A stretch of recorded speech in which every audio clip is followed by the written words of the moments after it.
living their daily lives and things that the government could otherwise do to create public good. There are hundreds of thousands of these. In 1993, when I became president, Russia had none. Today, there are 63,000 in Russia alone. There are great big ones like the Bill and Melinda Gates Foundation that spent $1 billion on health care in India and Africa alone, $250 million in America, building better high schools and trying to, bring our high school graduation rate among poor people and minorities up to the international norms and the learning up to the norms and make us internationally competitive. But there are thousands and thousands you never heard of here and around the world, like the Self-Employed Women's Association in India that mobilizes village women to stand up for their rights and, start their own businesses or expand them. And I work with a lot of these. I'll never forget one day I was out of office, I bet a year before I finally was shaving, and one day I was looking in the mirror shaving in the morning and I said, my God, I've become an NGO. But that's what we do. Since 2003, the world has added 800,000 people to those getting AIDS medicine, 200,000 of them, 25% through our foundation at roughly, far less than 10% of the cost of any other program that I'm aware of run by government. Because if you're not in government, you can do things less expensively. So all of you need to think about that. Now when you walk away from voting, now when you walk away from involvement, now when you decide that you can't do it, it can't be what people might have once said and been right about, oh, well, my efforts don't make any difference. That is not true. Clearly, your votes make a difference. Look how close the last two presidential elections were. And now, clearly, what you do as a citizen beyond voting or contributing or working in a campaign makes a difference because of the power you have to move mountains. I just had a meeting around the UN where I invited rich and poor, non-governmental organizations, philanthropists, world leaders, former leaders, business leaders to come and talk about climate change, poverty, good governance in poor countries, and using religious differences as a source of unity, not division. And I told everybody, I said, the difference in my meeting and any other one you've ever been to is you cannot come to my meeting unless you promise to make a contribution in one of these 4 areas of time or money when you leave. And if you come and don't do it, you can't ever come back. And if you promise and don't do it, you can't ever come back. In 2 days, we raised $2.5 billion in commitments. Now, why?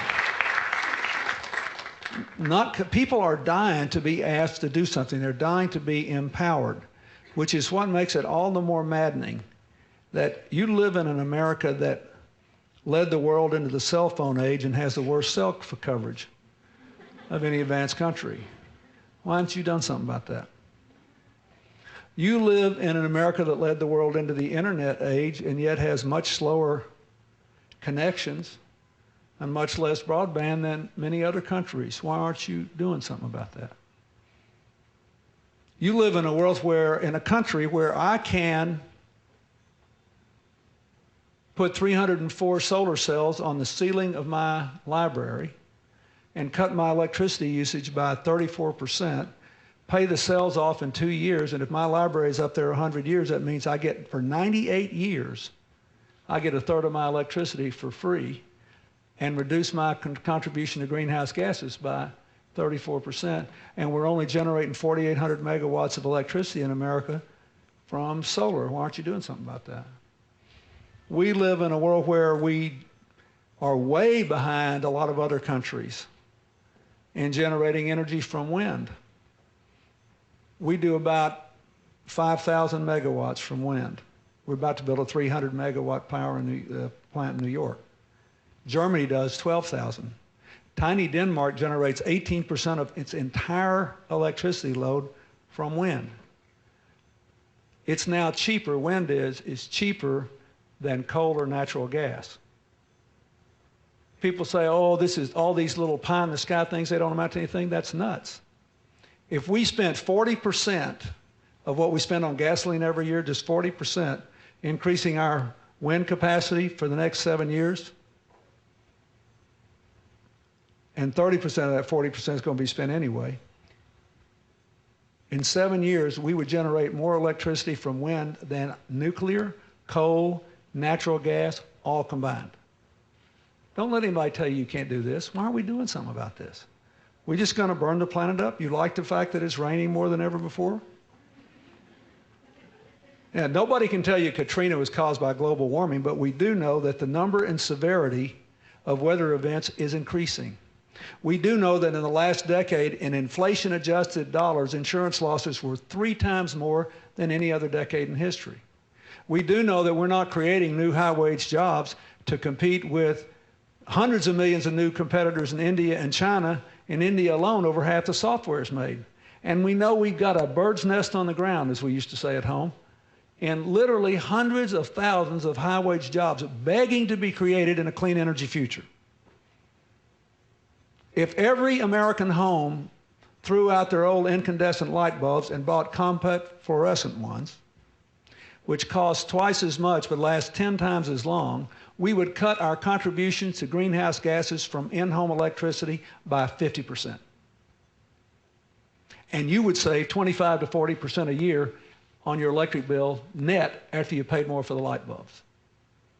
Now, that's just one area of our national life. You have the power to do something about this. You understand the technology. You understand the argument. You don't want your children to grow up in a world where we lose 50 feet of Manhattan Island because the world warms for the next 50 years at the rate of the last 10. That's exactly what's going to happen.